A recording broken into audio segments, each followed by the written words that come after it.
Mas, cara, os caras têm corpo fechado. Não é possível, irmão.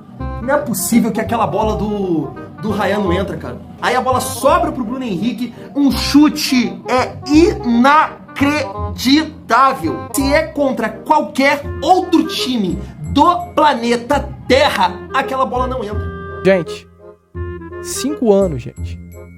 Esse é o meu 32º pós-jogo de Vasco da Gama e Flamengo. Esse é o meu 32º pós-jogo de Clássico dos Milhões. E eu só vi 2 vitórias do Vasco.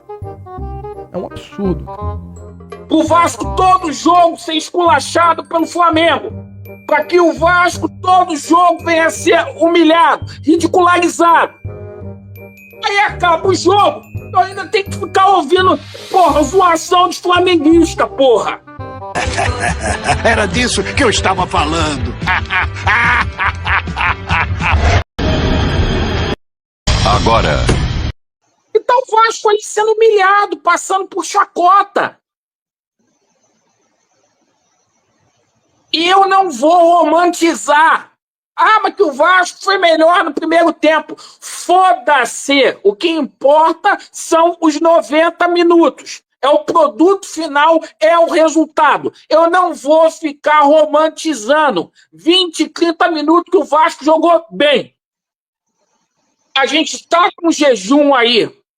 Daqui a pouco vai chegar a 40 jogos que o Vasco só venceu o Flamengo em 3 partidas. Isso é humilhante, isso é degradante. Não ri. Ainda mais para uma instituição gigante como é o Vasco da Gama, porra. A gente tem que falar isso para as pessoas, para as pessoas entenderem, porque é humilhante. É humilhante. Ninguém pediu para ele ser presidente do Vasco e eu tô fazendo uma cobrança pública aqui, porque daqui a pouco já vai para 2 anos de mandato. E se não abrir os olhos, vai ficar na mesma putaria que ficou Jorge Salgado no Vasco, sem ganhar um jogo do Flamengo. Vai ficar do mesmo jeito e ninguém aguenta. Então isso é um problema de gestão. Isso é um problema de gestão que o Vasco da Gama está passando. Não foi para isso que o Vasco da Gama vendeu futebol. O Vasco todo jogo ser esculachado pelo Flamengo. Para que o Vasco todo jogo venha a ser humilhado, ridicularizado. Não foi para isso que o Vasco se tornou SAF. É uma vergonha. E eu vou cobrar aqui sempre. Sempre. Porque em termos de clássico, sinceramente, eu não sei se melhorou 777, eu não sei se melhorou. É porrada atrás de porrada quando enfrenta o Flamengo. Perde pro Fluminense. Passa um sufoco do caralho pra ganhar do Botafogo de 1-0 com time reserva dentro de São Januário. Então, meu irmão, pode escolher a porra do gramado que for. Pode escolher o gramado que for. Pode jogar porra no gramado sintético, na grama normal. Meu irmão, não vai fazer milagre. O problema tá fora de campo. É isso. Aí acaba o jogo. Eu ainda tenho que ficar ouvindo, porra, zoação de flamenguista, porra. Que trágico. Entendeu? Quem tinha que ser zoado é esse presidente que mantém o seu Daniel Félix como preparador físico do Vasco. Uma vergonha. Uma vergonha. Um presidente que mantém lá o seu Marcelo Santana, que é uma vergonha. Tá bom. Que o Vasco fez um escarcéu e eu, Lucas, já sei maneiro. Eu, Lucas, achei muito legal. Tinha que ter feito esse escarcéu, tinha que ter tirado o jogo do Maracanã, tinha que ter tirado os caras da zona de conforto, tinha que ter mudado tudo sim. Eu acho certo. Eu gostei da ideia. Mas, meu amigo torcedor vascaíno, o negócio é o seguinte. Se você bancou, você tem que ter peito pra conseguir bancar e a parada dar certo. Essa é a situação. O Eurico, no ano de 2000 ou 2001, eu não vou lembrar certamente, distribuiu chocolate na porta do Maracanã. Ele bancou, ele teve peito. O Vasco poderia ter levado uma goleada naquela partida e o chocolate ficar marcado pro lado dos caras. Mas ele confiava no Vasco. Ele confiava no elenco que tinha em mãos. Ele confiava na vitória do Vasco da Gama. E não apenas esse, como vários outros exemplos do futebol, da história do próprio Vasco da Gama, que eu posso citar, em que atitudes foram feitas, e essa atitude só foi feita porque havia uma confiança. Então o Vasco, para tirar esse jogo do Maracanã e levar esse jogo pro Newton, cara, tinha que ter muito peito para confiar que o Vasco venceria. Porque se não vencesse, e não venceu, iria ser essa chacota. E agora eu, agora você, agora somos nós que pagamos o pato. Porque eu coloquei na mesa com um amigo um lanche. Sim, 50 conto, um galo, né? Coisa pouca. Se perder, eu pago um lanche pra tu. Se o Vasco perder, eu pago um lanche pra você. Pode parecer coisa boba? Pode, mas não é. Aí eu, com clima de jogo, cara, um Vasco e Flamengo, onde, poxa, a gente tem 3 reforços chegando, tem essa mudança de mando, tem essa confiança. Pô, eu tô aqui com os meus amigos, eu falei pra todo mundo, o Vasco vai ganhar hoje. O Vasco vai passar o carro hoje no Flamengo. No Newton Santos, o Vasco treinou 2 vezes na semana por lá, hoje da Vasco não tem como. E aí perde. Então assim, fica um clima chato.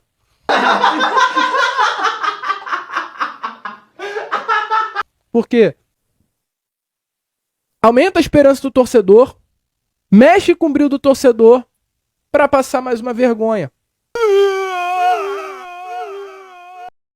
E eu tenho aqui 5 anos de canal. Eu criei meu canal exatamente em agosto de 2020. Vai fazer 5 anos esse ano que eu tenho o canal do Gigante Vasco, que nós temos essa troca. Eu acho que de 5 anos pra cá, foram só 2 vitórias do Vasco. Ou uma vitória do Vasco. Acho que foi uma vitória. Não, 2 vitórias. Foi a vitória em 2021, aquele 3-0 no Maracanã, onde o Cano faz chover. E a vitória em 2023. Gente, 5 anos, gente. Esse é o meu 32º pós-jogo de Vasco da Gama e Flamengo. Esse é o meu 32º pós-jogo de Clássico dos Milhões. E eu só vi 2 vitórias do Vasco. É um absurdo, cara. É um absurdo. E por que eu tô falando isso? Porque parece que essa cena se repete. Tu quer saber de Vasco da Gama e Flamengo? Tu quer se antecipar? Corre no meu canal, vai ver os pós-jogos e procura Vasco e Flamengo, que a cena vai ser igual. Vocês vão ver a minha cara de pastel, minha cara de bobo, triste, chateado por mais uma derrota do Vasco da Gama pros caras. Mais uma vez que os caras passam o carro em nós. Mais uma vez que os caras amassam o Vasco da Gama. Não tem o que fazer, gente. Não tem o que falar. Ih, rapaz. Ai, que dor, cara. Que difícil. Ai, sabe por que é difícil, família? É muito difícil.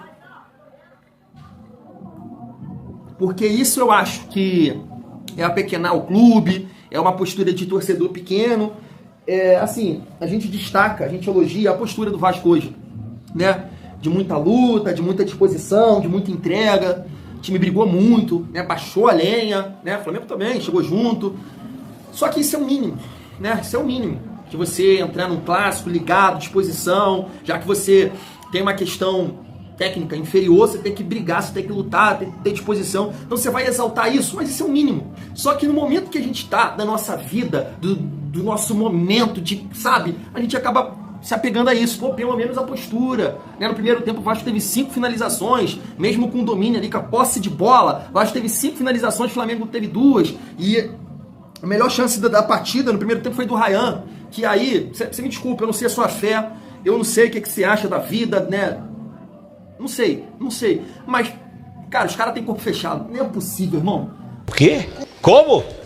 Não é possível que aquela bola do Ryan não entra, cara. Não é possível. Eu fico assim, indignado, cara. Eu fico triste. Aí tu vê a bola do Bruno Henrique. Pô, o cara bem no jogo, que é o Freitas, dá o bote, ele divide a bola, aí a bola sobra pro Bruno Henrique. O chute é inacreditável. Inacreditável. Eu vou te falar uma coisa. Se é contra qualquer outro time do planeta terra, aquela bola não entra. Mas contra o Clube de Regatas Vasco da Gama, o cara chutou, cara, todo torto, todo errado. A bola vai lá na gaveta, mano.